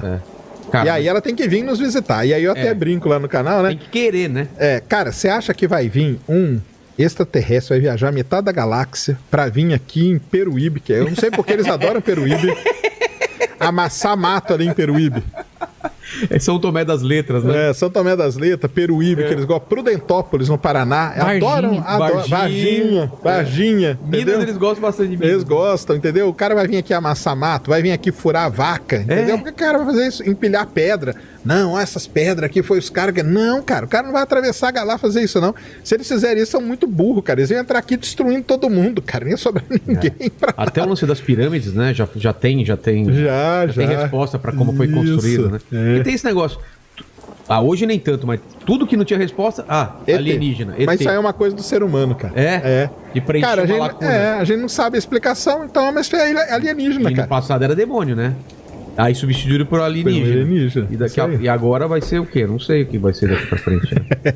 pira como argumentar a pergunta: por que gastar bilhões para buscar vida em Marte ao invés de usar grana para cuidar da nossa aqui na Terra? Sempre escuto esse tipo de isso, mas o problema é que eu vou deixar ele responder, mas eu fico indignado porque esse argumento serve pra qualquer coisa. Por que você vai fazer tal coisa se precisa salvar a vida, né? Investir em satélite de internet se você pode construir hospital. Por que você vai fazer pizza se você pode fazer pão e mata a fome de mais gente? Vai agora, eu tá indignado, mas... Não, essa pergunta é uma pergunta que surge direto. O pessoal fica, não, por que a NASA tá gastando lá 3 bilhões pra ir procurar a vida em Marte e tem gente aqui na Terra passando fome pra caramba? Cara, existe um negócio que a gente chama spin-off. O que é o spin-off? O dia que o cara resolveu fazer esse garfo aqui, ele precisou o design, ele precisou moldar esse plástico, moldar isso aqui. Tudo isso que ele aprendeu aqui, ele não aplicou só nesse garfo. Ele aplicou em milhares de coisas que a gente usa hoje. Quando o homem foi pra Lua, os caras desenvolveram caneta esferográfica. É mesmo? Desenvolveram um monte de coisa. Caneta que escrevia porque a caneta tem que escrever assim. O cara tinha que escrever aqui. Então, cara, teve muita coisa. Relógio de digital, essas coisas, entendeu? Travesseiro da NASA. Travesseiro da NASA veio depois, isso aí. Ou seja, colocar um computador que antes ocupava uma sala dentro de uma nave. E por que o cara fez isso? Porque hoje, cara, você tem o celular aí no seu bolso. Entendeu? Porque se não fosse o cara lá atrás... E no caso da astronomia eu falo o seguinte, cara. A câmera do celular é um sensor que a gente chama de CCD. Ele foi desenvolvido na astronomia. Ah, é? Ele foi desenvolvido na astronomia. Porque o sensor que vai... Não é qualquer câmera que vai no telescópio para tirar foto. Os caras desenvolveram esse sensor chamado CCD para fazer as imagens. Ele era grande e tal. O pessoal diminuiu ele e enfiou ele aonde? No seu bolso.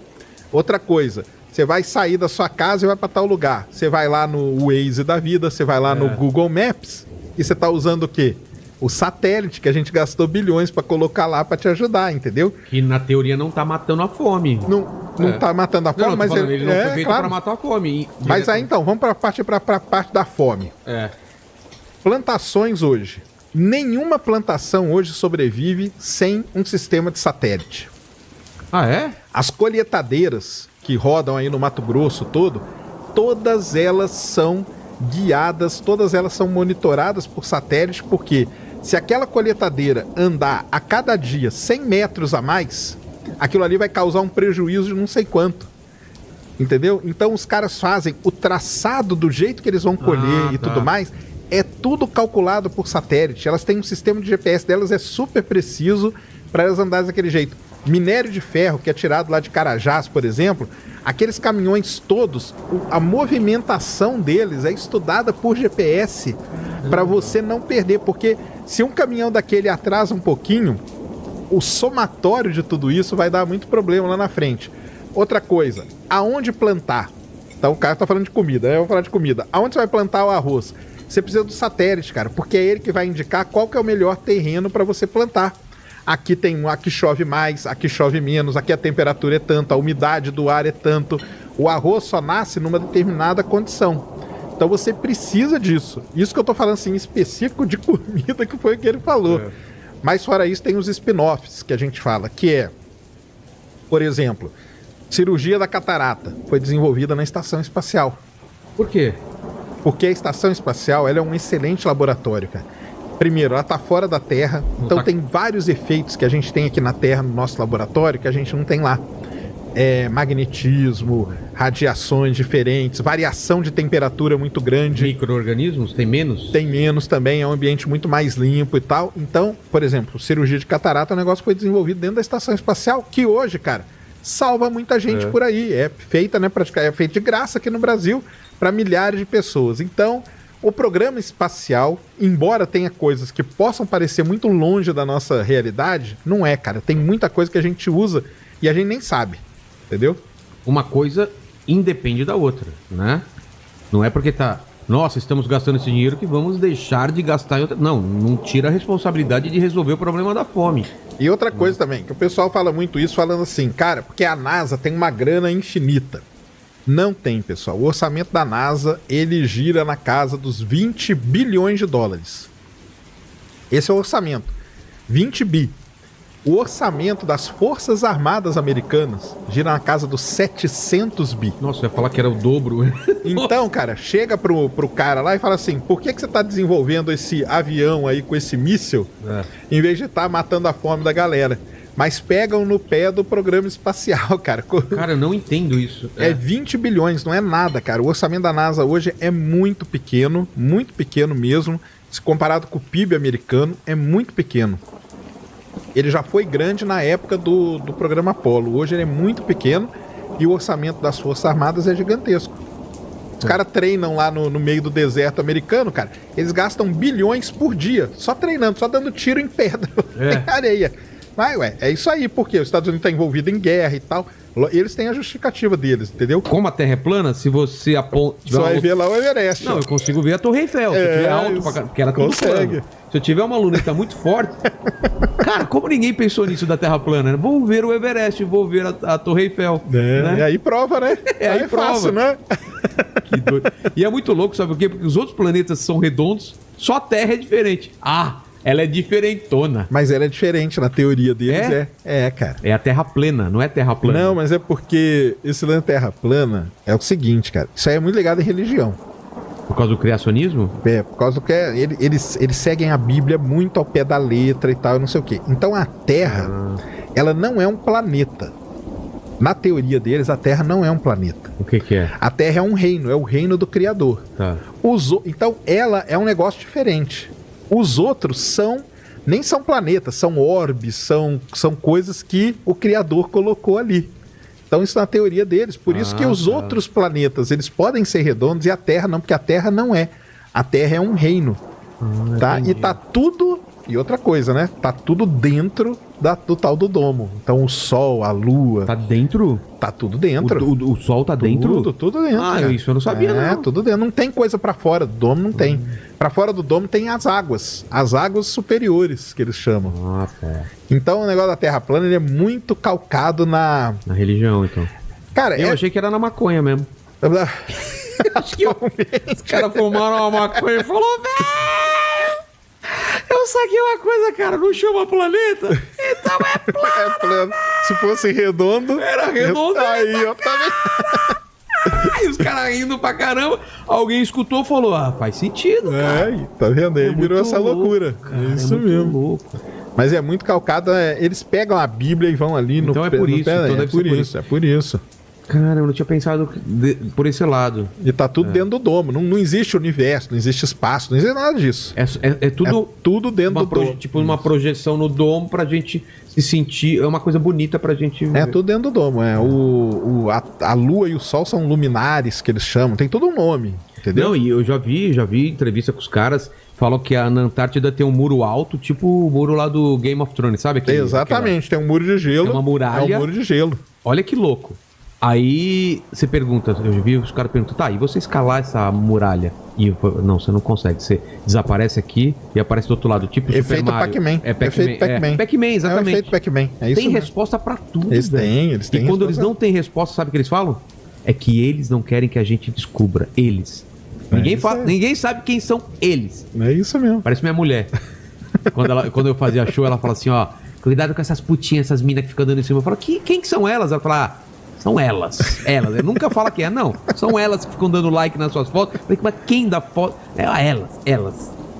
Que doideira, cara. Eles falam mesmo, tem um muro de gelo e outra, que às vezes você não consegue nem chegar perto. Tá, é uma pizza. Aliás, se quiser comer pizza, tem aqui, tem o cheiro, tá bom pra caramba.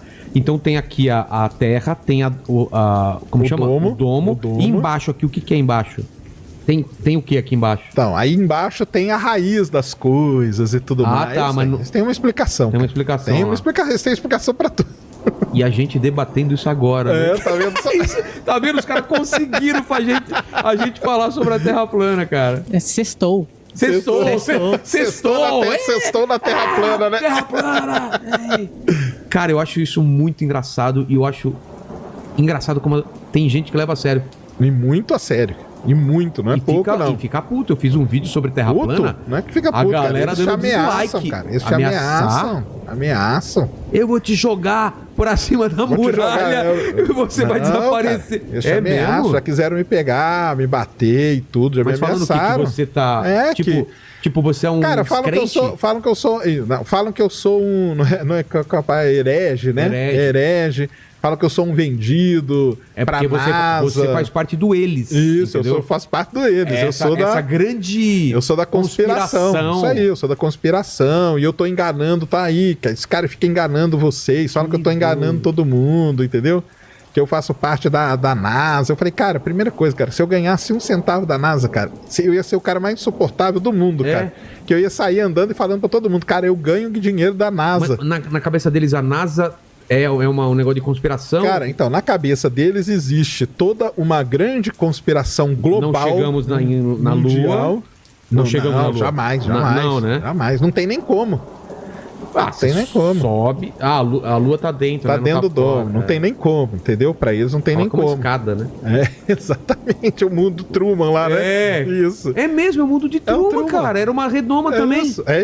É um mundo de Truman. Mesmo, ele bate, tem uma hora que ele tá com o Ele vai com o barquinho e bate na parede. Faltou ali o Truman colocar a parede de gelo só, mas é o Truman. Cara, é mesmo, é o mundo de Truman. É o Truman.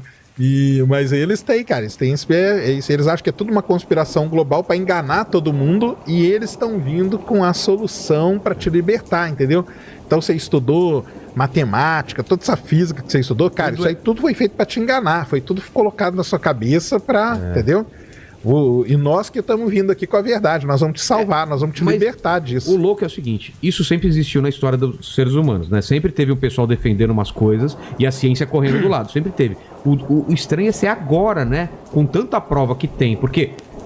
teve uma época que os caras não é que acreditavam que a gente tava em cima de um casco de uma tartaruga, não tinha esse papo? Essa é um início dessa história aí, que o pessoal até brinca embaixo. Sabia disso, Mandíbula? A gente tava em cima de um grande casco de tartaruga. Essa eu não sabia. Não, e que as caravelas podiam chegar num lance que elas cairiam, né? Que no limite do mundo, cara. Mas isso aí era o que acreditavam na época das grandes navegações também, né? Que se você fosse muito, sei lá pra onde... Na verdade, sim, bem antes das grandes navegações, a gente já sabia que a Terra não era plana. Já tinha esse conhecimento. Já tinha esse conhecimento. 3 mil anos atrás a gente já sabia. Quem que falou que a Terra... Cara, foi o Eratóstenes, fez experimento lá com a Alexandria e tal. Ele viu, colocou a estaca lá e via que o Sol num lugar dava uma sombra, no outro dava outra. A única explicação, cara, é que tinha uma curvatura ali. A Terra só podia ser curva. A Terra não era plana. Senão a estaca numa cidade na outra... Só cerebral o cara chegou nisso, sem observar. Não, ele fez experimento. Ele pôs a estaca lá, pôs na outra, mediu e tudo e mostrou que a sombra é diferente e tal. Então, cara, não tem explicação. Mas o pessoal aceitou? Aceitou. Isso aí foi aceito e tal, não sei o quê. Aí nas grandes navegações tinha tinha um efeito ali do pessoal... Cara, você é maluco de ir atravessar aquilo ali. O que vai ter ali? Cara, não sei. Diz uma lenda aí... que chegou ali é o fim do mundo, que você vai cair. Só que aí os caras vinham, né, cara? Vinham e ninguém nunca caiu, né? É porque a ambição do ser humano é muito maior do que o medo, né, cara? Isso eu acho foda do ser humano. A gente fala, cara, pode ser que eu me ferre, mas eu vou. Os cara, um astronauta... É o espírito exploratório, cara. É o espírito. Um astronauta é um cara louco. Pensa bem, pode explodir. Eu tô em cima de uma bomba. De uma bomba. E eu vou, cara. E eu acho isso... Até o pessoal pergunta assim pra mim, por que nós vamos pra Marte? Falei, cara, imagina se lá, em 1500, alguém chegasse pro Pedro Álvares, cara, o que você vai fazer pegar esse navio aqui, cara? Fica quieto em casa. Acabou, cara. Não adianta, o ser humano quer saber o que tem. Ele quer explorar, cara. É um negócio nosso. Tem o que a gente chama de espaço profundo, que é a Lua. A Lua é muito longe. 400 mil quilômetros. Então, a NASA, o que ela quer? Ela quer que essas empresas aí cuidem da órbita baixa, ou seja, levar carga e tripulação, e ela cuida de coisa que é mais longe. Então essa que é a ideia, o plano dela é esse aí, na verdade. E essa órbita baixa é para colocar satélite e até... Para colocar satélite, para colocar estação espacial, essas coisas, isso aí. Uma dúvida que eu fico pensando é o seguinte, cara, vai chegar um ponto que tem tanto satélite, eles não vão começar a bater um no outro? Já bate. Já bate? Já bate. E aí? Então, esse é um grande problema que a gente tem mesmo. Já tem estudos sérios aí sendo feitos em relação a isso aí. Que vai chegar um ponto que um vai bater um efeito de um bater no outro, bate no outro, bate no outro. Pode rolar isso aí. Eu assisti lá o Gravidade. Você assistiu Gravidade? Aquelas coisas que... Parafuso pode te matar, cara. Sandra Bullock. O parafuso tá ali a 27 mil quilômetros por hora, tiro, cara. é um tiro. Exatamente. Cara, imagina, você ser morto por um parafuso, que ridículo, cara. Não, mas essa órbita baixa aí, ela tá ficando... Os satélites funcionais, tudo bem. O problema são os lixos, o lixo espacial que a gente fala. Porque tem muito satélite aí que não funciona mais. Não funciona, ele só tá rodando... E só tá rodando ali. Só tá isso. E tá rodando meio que desgovernado, né? Ele não tem, você não tem mais controle. Errático, né? Então, às vezes, bate um pedaço no outro, aí reentra na atmosfera. Então já tá acontecendo isso, eu não tô viajando. Não, já tá. Aí eles batem e caem na Terra. Alguns Mas pode cair em cima caem. da casa. Pô, assim, é difícil porque a maior parte da Terra é água, ainda bem, né? A superfície, né? Não, mas você tá sendo otimista. Mas pode. Ué, semana... Lembra do Skylab? Skylab. Pra quem não viveu isso, você viveu isso? Qual foi quando o Skylab? Lembra do Skylab? Que a galera ficava calculando, tinha não é rifa, prêmio pra quem acertasse onde caísse. Caiu lá perto da Austrália, né? Caiu no mar, né? Caiu no mar. Porque era um satélite russo, né? Não, o Skylab na verdade era uma estação, né? Ele era grande. Estação? Era uma estaçãozinha espacial. Então era mais perigoso. Era grande. Caramba. E tem pedaços da estação que, por exemplo, tem um museu lá na Austrália que tem os pedaços lá e tudo, sabe? Porque tem pedaço que acabou que não queimou totalmente, entendeu? Porque aí você tem componente... A queimada na atmosfera. Na Ué, semana retrasada, cara, um estágio do foguete do Elon Musk queimou na atmosfera. Ele meio que se perdeu de controle. Ele lançou o satélite, tudo normal. Só que o segundo estágio que a gente fala, que é o pedaço final lá, ficou meio girando, meio desgovernado e reentrou. O pessoal filmou em cima de Washington, em cima do Oregon, em cima de quê? E aí? Não, mas aí ele queimou inteirinho. Queimou inteiro. Queimou inteiro, mas foi né? É isso aí. Cara, é perigoso isso. Mas aí tem o Japão, a Suíça, tem vários países que já tem programas, projetos para limpar a órbita abaixo da Terra.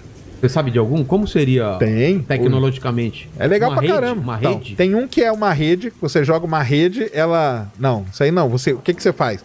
Tá um satélite É uma ideia aqui. minha. Vem com Passar com a rede, vai né? com a rede assim, pegando satélites. Ei, olha as ideias.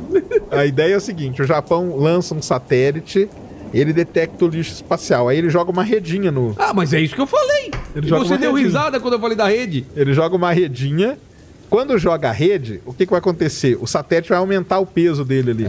E aí ele vai começar a baixar a órbita dele. Quando baixar na órbita, ele vai começar... O arrasto da atmosfera vai ser maior. Aí ele vai até queimar. Tá. Isso é uma ideia. A outra ideia é ele joga tipo Mas um aí você dardo. perdeu esse outro também. Perdeu. Mas aí eles vão fazer pra isso mesmo. Tá. Eles vão fazer pra isso.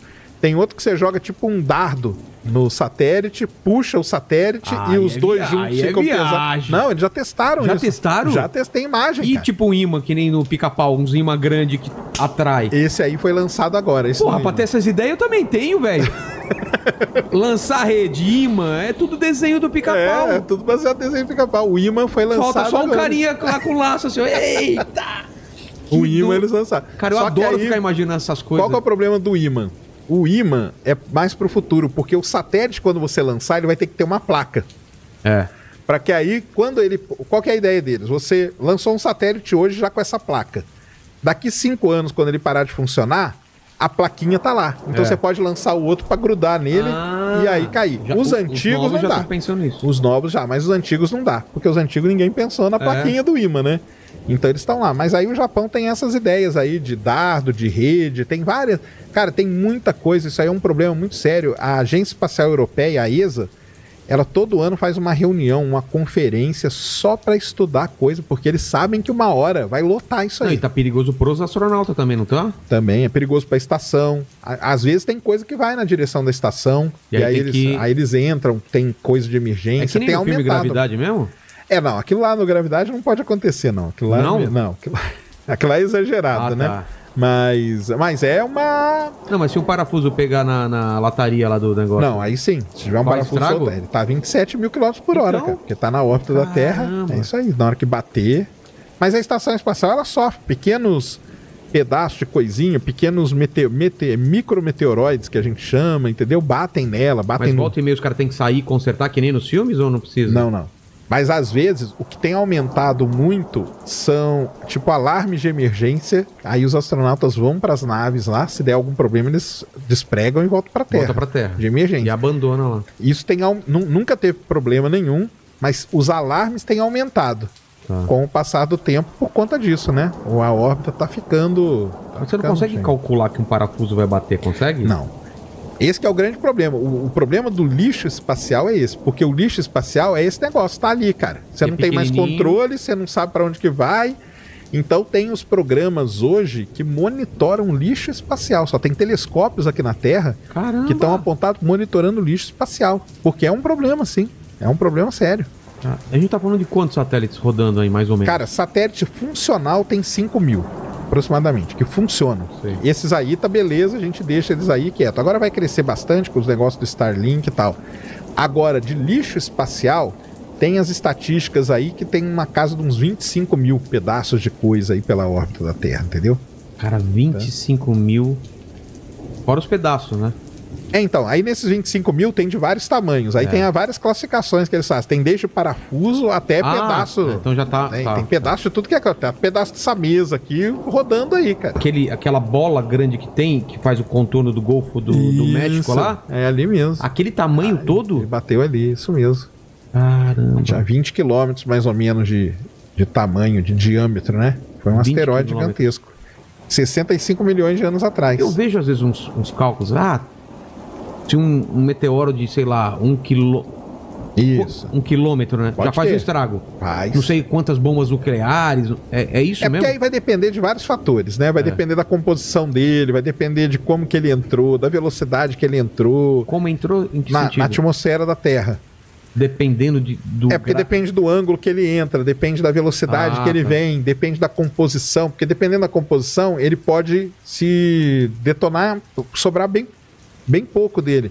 Se ele for metálico, por exemplo, aí ele vem com tudo e a atmosfera não desgasta ele tanto. Entendi. Então aí seria mais perigoso. Então tem essas contas aí. O pessoal faz, tipo, bater de 1 quilômetro, de tantos metros. Vai ter estragos que são locais, continentais e globais. Então, isso que eu ia perguntar. Além da porrada e de matar e destruir o que tá lá, por que tem um estrago tão grande a longa distância? Se ele for muito grande? Por quê? Então vamos pegar aí o do dinossauros, né? O que aconteceu? Antes dele bater primeiro, a água ali ele já secou aquela água. Por causa da. Evapora. Por causa do calor é muito grande, né? O negócio vem muito rápido, o calor é muito grande. Então dá uma evaporada. Quando ele bateu, primeiro, criou tsunamis ali gigantescas, ondas gigantescas. Água pra todo lado, em todas as direções. Isso. Tá. Ondas Depois, de dezenas de metros e pra todo lado. Tá. Gerou muita poeira também. Quando isso aí teve a explosão, criou muita poeira. A poeira, tudo bem, ou não? Não, porque a poeira ela vai pra atmosfera. E quando ela vai pra atmosfera, ela tampa o sol. Entendeu? Quando ela tampa o sol, o que acontece? As plantas não crescem mais. Mas isso a gente tá falando de vários dias, vários meses? Isso, não, mas o efeito perdura bastante tempo. O efeito perdura. Então a água de tsunami levanta poeira. Levanta poeira, a poeira tampa o sol. Tampando o sol, as plantas não crescem. Sem planta, o dinossauro herbívoro já morre. Sem o dinossauro herbívoro, o carnívoro também já morre, entendeu? Mas ele bateu num período específico, tem um grupo de dinossauros ali que morreu, né? Aí foi uma grande extinção. Foi uma grande extinção em massa que teve a Terra.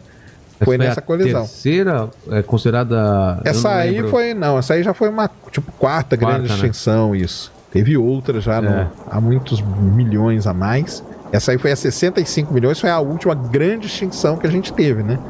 Então, o que o pessoal faz a conta é o seguinte, pode bater um grande desse a qualquer momento, por isso que a gente está monitorando o céu. E, cara, e aí ferrou, não tem o que fazer. Então, mas aí o pessoal tá monitorando, por isso que tem esses telescópios pra isso. Os caras estão monitorando, a gente só vai saber que vai morrer. Né? Os caras monitoram. Velho, a gente vai morrer daqui 5 dias. Ainda bem que estamos monitorando. Não! Mas aí tinha uma pergunta que eu queria fazer sobre aquele que caiu na Rússia uns anos atrás. Chelyabinsk, 2013. O que aconteceu com ele? Ele foi uma surpresa, cara. Então, mesmo? Ninguém tava esperando? Como que não conseguiram? Por que não monitoraram? Por que não monitoraram? Porque, primeiro, ele veio da direção do Sol, cara. Como assim? Ele veio do Sol? Não do Sol, mas ele veio, quando você estava observando aqui, ele não caiu de noite. Ele caiu de dia. O Sol não deixava ver ele. Não deixava ver. Ele tava na direção do Sol. Então, ele foi uma surpresa. Mas é tão precário assim. Mas não dava pra ver, sei lá, dias antes e... Não dava. O Chelyabinsk... Tanto, cara, que depois do Chelyabinsk, esse lance de monitorar o céu e de o que nós vamos fazer, existe hoje um plano todo para isso. Ah, é? Existe um grupo que a gente chama de defesa planetária. Ó, Tem um pessoal que trabalha com defesa planetária, que é o seguinte... eu quero me alistar nesse negócio aí. Eles fazem até simulação. Sério? Sério? Pô, eu quero muito, A cara. simulação é assim, detectamos um grande asteroide vai bater na Terra. O que nós vamos fazer? É. Então aí tem toda uma movimentação. Tá, mas quando detectam, quanto tempo a gente tem? Não, aí pode ser com hoje já Meses? pode ser, hoje já pode ser com meses. Ah, aí, tá. Aí daria para fazer um plano de alguma coisa. A NASA e a Agência Espacial Europeia, elas têm planos bem interessantes, cara, de mandar naves para uma delas dar um tiro no asteroide Ah, e aí mudar ele não, um não. pouquinho. Tem um verdade, asteroide- cara. Tá. é É antiga. antiga, Mas é o que antiga acontece? ideia. O que acontece se der um tiro no asteroide? Então, ela, na verdade, é uma sonda que vai levar uma pequena sonda. E ela vai soltar essa sonda. Na hora que essa sonda bater no asteroide, isso pode mudar ele um pouquinho dá uma empurradinha. Dá uma empurradinha de nada. Essa empurradinha de nada vai ter... Porque o negócio é o seguinte, qual que é a ideia deles? Nós vamos identificar um asteroide que está lá no cinturão de asteroide. Quando a gente fizer a conta, opa, esse cara vai bater com a Terra daqui, sei lá, 10 anos, 20 anos, 50 anos. Então, beleza, vamos mandar a sonda para lá agora, ela atira no asteroide. O efeito que ela vai causar durante esses 20 anos vai fazer com que ele desvie e não bata com a Terra. É, porque se é um pouquinho lá, esse negócio vai aumentando. Isso, é o efeito que vem se acumulando e ele passa reto e vai embora. Boa. Então existe isso, a missão que chama-se DART, D-A-R-T. É de dar um tiro no asteroide, eles vão estudar isso para ver se vai acontecer. Porque a gente não sabe se vai acontecer. É. Eles vão mandar para um asteroide que eles escolheram lá, vão dar um tirinho nele para ver o ver, que acontece. pra ver se ele muda mesmo. Mas Então- se eles dão um tiro e aí vem pro então, planeta? existe também essa Ah, que legal! Que bacana! Não, mas isso aí é calculado, não tem problema não. Quem Pode vai ficar calcular isso? Já Quem que vai calcular? Mas, por exemplo, esse que caiu na Rússia... por que Esse que- caiu na Rússia, cara. Então, esse aí caiu na Rússia e ele meio que despertou um alarme. É. Então, por que nós não vimos? Ele era grande, cara.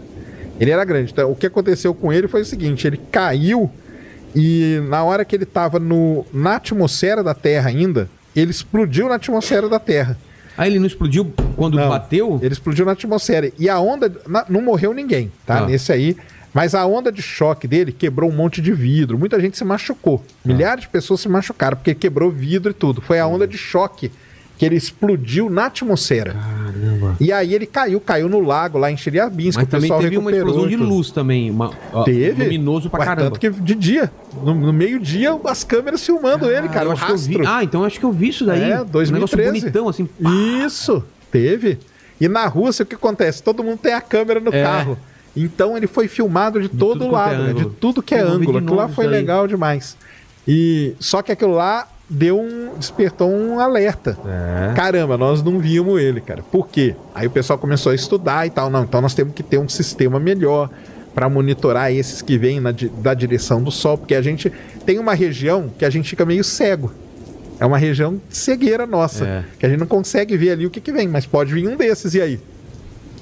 Então ele já tem esses... É uma possibilidade real de um cometa, um asteroide se chocar com a Terra. Cara, nos próximos aí, bons 100, 200 anos, não. Não nada vai bater ué, assim, mas perigoso. E esse tipo de coisa? Da O quê? Rússia? Ah, então, isso aí foi em 2013, né? Ah, De 2013 a gente já pra cá evoluiu. já Ah, evoluiu tá, bastante, tá. já evoluiu bastante. Então a gente faz as contas. Quanto mais a gente descobrir, por isso que isso que é legal de falar. Por que o pessoal fica estudando? Quanto mais a gente descobrir, melhor, cara. A gente já tá mais coberto, então por isso que esses projetos todos aí são muito importantes. Os muito grandes, o que acontece? Os muito grandes já estão todos mapeados. Os que seriam, vamos dizer, desastre global, esses já estão O mapeados. tamanho é muito grande. Cara, aí é dar centenas de metros. pra cima. Esses aí já estão, beleza, a gente já tem mapeado. Os muito pequenininhos, não tem muito problema. Porque não causaria dano nenhum. Tá. Agora, o nosso objetivo hoje é estudar um tamanho intermediário, que são os mais difíceis. Esses que tem tipo 15 metros, 20 metros, 30 metros, que se ele bater Isso já e se causa sobreviver, pode causar um dano local, alguma coisa assim. Entendeu? Então a gente tem que... Os trabalhos são para monitorar um determinado tamanho de asteroide. Os muito grandes, tá tranquilo, cara. Eles são muito grandes, a gente consegue ver fácil, a gente consegue monitorar bem, calcular tudo bem. Só que um tamanho intermediário ali é o que pode causar um dano local. Ele não causaria um dano global. Mas se ele cai numa cidade, por exemplo, ele mata ali milhares de pessoas. A gente não quer isso. Uma cidade interior, ele acaba com a cidade. Dependendo do tamanho da cidade dele e tudo mais, pode acabar. Pô. Então a gente vai atrás desses. É esse tamanho aí é que preocupa os astrônomos. Por isso que eles estão desenvolvendo os instrumentos, a tecnologia para monitorar esse tamanho. Mas esse tamanho não dá pra você dar uma encostada nele e jogar ele para longe. Não, mas Pequeno eles demais. querem. Não, mas aí eles querem. Eles querem? Dá sim. Talvez seja até mais fácil, porque aí você pode dar uma encostadinha menor e já desvia e tudo.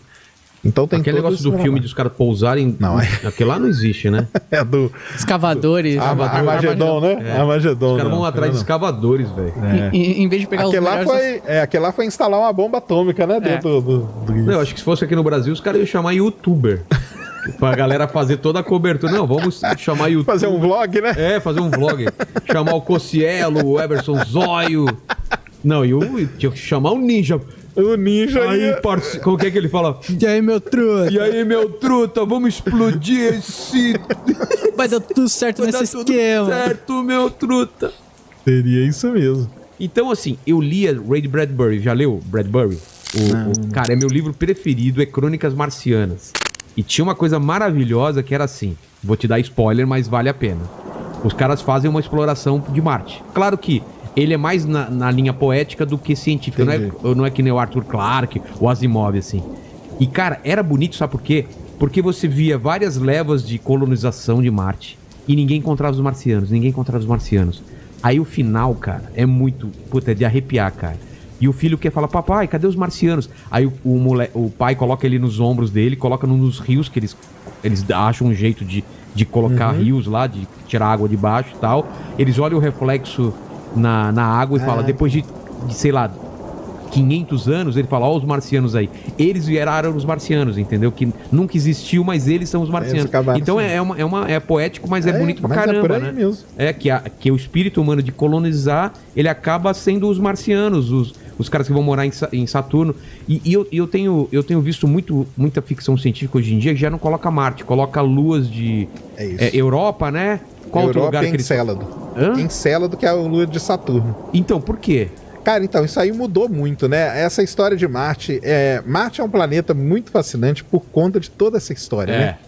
Marciano, né? Tem essa ideia dos marcianos. Exatamente. E de onde que veio isso? Que isso aí é legal pra caramba, porque lá em 1800, quando começou a ter um telescópio um pouquinho melhor, e o pessoal começou a observar Marte, um primeiro cara que foi um italiano, chamado Schiaparelli, ele observou Marte e ele viu uns risquinhos. E ele chamou aquilo de canali. Canais. Canais. Só que canais, a tradução do canali são canais naturais. Tá. Tipo canais, coisa geológica, de geografia e tal. Quando esse termo foi para os Estados Unidos, traduziram errado. Traduziram nos Estados Unidos como channel, de canal que você constrói. Tipo... Canal que foi construído por alguém, canal de irrigação. Tá. E aí, isso caiu na mão de um cara muito importante também, chamado Percival Lowell.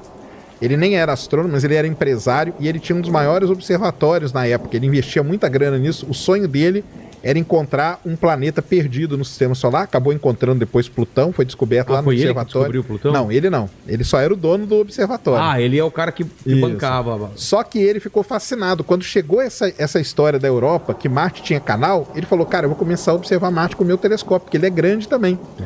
E ele começou a ver os risquinhos ali. Mas são retos? Então, na época, o telescópio não era tão bom.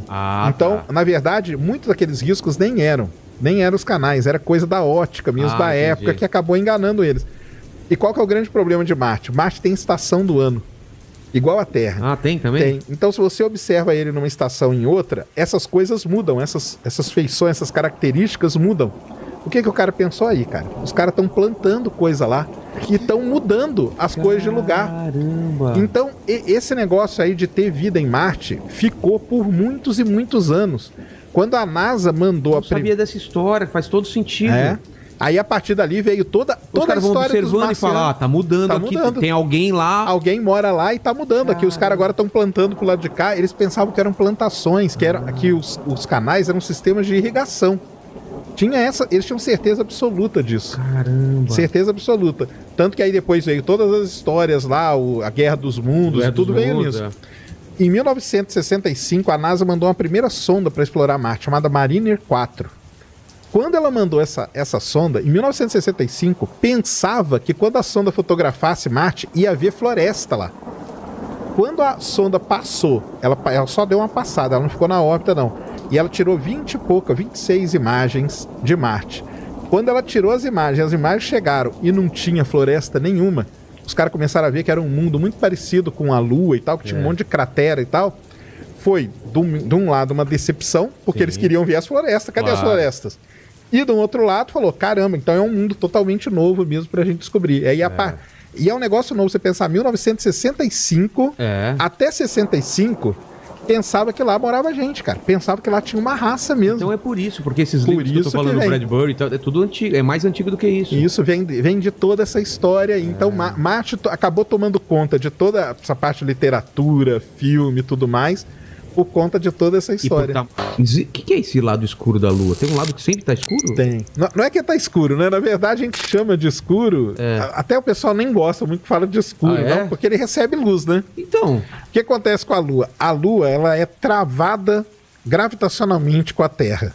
Ela não gira? Não tem rotação? Ela gira. Só que ela gasta 28 dias para girar em torno do seu eixo e 28 dias para dar a volta ao redor da Terra. A rotação é igual à translação. Imagina se a Terra gasta 365 dias para dar a volta do Sol. Imagina se a rotação da Terra fosse de 365 dias. A gente sempre ia ter um lado virado. Cara. Entendeu? Tem sempre um lado virado. Isso aí é coisa do demônio. É coisa, né? Pô, tem um lado que sempre, então, a gente não vê. Tem um lado que a gente não vê. A gente só vê uma face da Lua. Mas não é muita coincidência, não? Eu não tô querendo dar uma de teoria da conspiração, mas é uma coisa bem... Mas isso é hoje, né, cara? Porque aconteceu, quando formou a Lua, né? A Lua tava mais próxima, aí ela foi se afastando. Ela já teve mais próxima? Já teve. Ela se afasta a 3,8 centímetros por ano. Ela vai se afastando da gente. Você tá brincando. Vai ter uma época que a gente não vai ter mais Lua. Vai ter um pontinho cada vez menor. Pô, os nossos antepassados viam uma Lua muito maior, então... Não muito, né? Porque não é tantos anos assim. Metros? Chegou, uns metros. Então é pouca coisa. Mas lá, dinossauros, por exemplo, o pessoal fala que se os dinossauros olhassem para a Lua poderia ser um pouco maior, entendeu? No céu. E vai chegar uma hora que ela vai desaparecer, vai sumir. E vai chegar uma hora que ela vai sair desse ponto aí, que ela não vai estar mais travada com a Terra. Aí a gente poderia até ver o outro lado. Mas hoje a gente vê, porque tem as sondas que já estão lá. A China tem uma sonda pousada lá. No lado. Cara, a China, velho. Eles estão fazendo umas paradas que a gente não sabe. Eles de repente já chegaram até no Marte e não estão contando pra nós. Eles divulgaram o que eles acharam já lá? Divulgam. Eles põem e soltam as imagens todo dia. Mas acharam alguma coisa lá diferente? Não acharam nada diferente, não. Mas eles pousaram. A gente não chama de lado. Por que a gente não chama de lado escuro? Mas existe esse termo, eu já ouvi falar. Existe. Esse termo ficou famoso com o Pink Floyd. O Pink Floyd deixou ele famoso, né? Então tem o pessoal que chama de lado escuro, tem o pessoal que chama de lado oculto da Lua. E aí já fica um pouco mais... Isso. Né? Mas por que ele não é escuro? Quando a Lua tá cheia aqui pra gente, a Lua tá cheia. Quer dizer que o Sol tá pegando batendo chapado na face que a gente vê. Aí o outro lado tá de noite. Exatamente. Quando é a Lua nova, o outro lado, que é o tal do lado escuro, tá recebendo a luz do Sol. E a gente não, o lado nosso... Se a gente tivesse uma navezinha lá, ia estar... Exatamente. Então não é lado escuro. Não é escuro. Não é escuro e nem oculto. Os americanos chamam de far side, que é o lado distante. Também não é uma tradução. Quando você traduz, fica meio esquisito, entendeu? E eu até brinco lá com os astrônomos. E aí, como que a gente chama então, cara? Aí eu falei, eu vou chamar de oculto e pronto, entendeu? Lado oculto. Mas a gente tem imagens e tudo mais. Hoje já não é tão oculto assim. Então, assim, formas de a gente se ferrar vindo do espaço são esses objetos. Explosões solares. Isso que eu ia falar, como chama isso? É explosão solar? Explosão solar. Quando tem uma explosão muito forte. Isso. Também é monitorado, é o clima espacial que a gente chama. Qual foi o último que teve? Cara, não, o último assim que Pesado. foi terrível mesmo, esse aí foi há muitos anos, há 200 anos atrás e tal, mas qual que é o grande problema da explosão solar? Não é a explosão solar, cara, é nossa, é porque hoje a gente é baseado, a tecnologia, A cara. gente não. O corpo não vai sentir nada. Não, o corpo não vai sentir, mas o que vai acontecer? Vai acabar com a nossa vida, cara. Acabou. Acaba a internet, acaba a energia elétrica, entendeu? Energia elétrica também? Por quê? A rede elétrica. Por quê? Qual Porque é a essas partículas carregadas do Sol, elas vêm assim, no nosso corpo, ela não vai fazer tanta coisa, mas na rede elétrica, Ela dá uma bagunçada geral. tá bagunçado. Então teve um evento lá nos anos 1800 e tal, evento de Carrington, que chama, que foi uma grande explosão que teve no Sol, só que naquela época, cara, não tinha tanta tecnologia. Mas o que tinha sofreu. Rádio. Hoje, isso, rádio foi danificado e tudo. Eletricidade. Hoje seria um grande problema, porque a nossa sociedade já está baseada na tecnologia. Esse aqui é o grande drama, entendeu? Então, a parte de comunicação e tudo sofreria muito. Satélites. Satélite é a primeira coisa. Esses 5 mil satélites aí, boa parte deles Mas que tem- não tem proteção. Os de hoje já saem com uma proteção a mais. Mas tem uma coisa que a gente possa colocar no espaço para proteger a gente? Uma manta? Não, aí não tem. Não tem o que fazer. Tem. Aí é só mesmo monitorar e, por exemplo, se deu uma grande explosão no Sol, aquela rajada de partículas lá vai demorar uns 3 dias para chegar na Terra. Então a gente fica monitorando. O Sol tá quanto a distância do Sol para cá? 150 milhões de quilômetros. É mais longe do que daqui para Zona Leste. Um pouco, não é? Daqui até o... Dependendo do trânsito, Dependendo do bate... trânsito, bate igual. Bate, Tá né? bom. Então dá um tempo pra gente Isso, calcular. dá uns 3 dias. Quando Tá. tem, tanto que até o pessoal fala, o pessoal fica monitorando o Sol para ir ver a aurora. Porque quando dá explosão, você sabe que Já vai demorar correm pra 3 lá. dias. Aí eles já vão pro lugar para poder ver as auroras e tal. Se for uma grande explosão dessa, a gente tem 3 dias para se preparar. Tá. Tá? Ou para pelo menos saber o que vai acontecer, desligar alguma coisa, Que nem minha tirar mãe os fala, tira astronautas. da tomada as coisas, filho. Isso aí.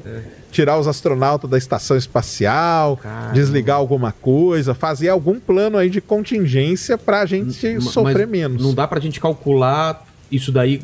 Não é uma coisa cíclica do Sol que de tanto em tanto tempo. uma cíclica. É meio cíclico. É cíclico. A cada 11 anos, agora nós estamos entrando no máximo de atividade. A cada 11 anos Qual o que vai ser o Sol... pico? O pico 2025, por aí. Eita.